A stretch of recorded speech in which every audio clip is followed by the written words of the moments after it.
Alko T20-102 HDE tai vėjos traktorius iš Alko Powerline asortimento. Dėl 2 cilindrų galios, apgalvotos įrangos ir gausaus priedo asortimento visus metus jis yra naudingas pagalbininkas bei atitinka didžiausius reikalavimus.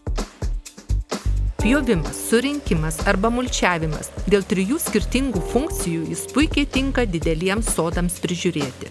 Dėl 102 cm pjovimo pločio ir 30 iki 90 mm pjovimo aukščio jis patikimai bei greitai atlieka visus pjovimo darbus. 300 litrų talpos surinkimo dėžė užtikrina itin didelį surinkimą.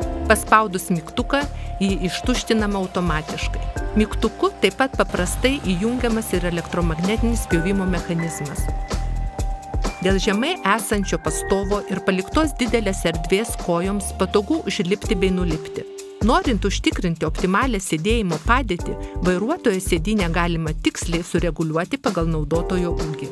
Elektroninis prietaisų skydo indikatorius su dienų ir valandų skaitikliu visada suteikia informacijos apie akumuliatoriaus įkrovimo būseną, degalų bako atsargas ir visas svarbias saugos funkcijas. Kad darbas būtų sklandus net ir sutemus, tuo pasirūpina itin šviesus ksenoniniai žibintai. Dėl gausaus priedo asortimento. Alko vėjos traktorius galima naudoti visus metus.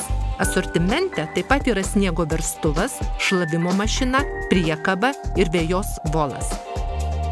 Sutelkta jėga tenkina ir didelius poreikius. Vėjos traktoriumi Alko Powerline T20-102 HDE pjauti malonu net ir didelius plotus.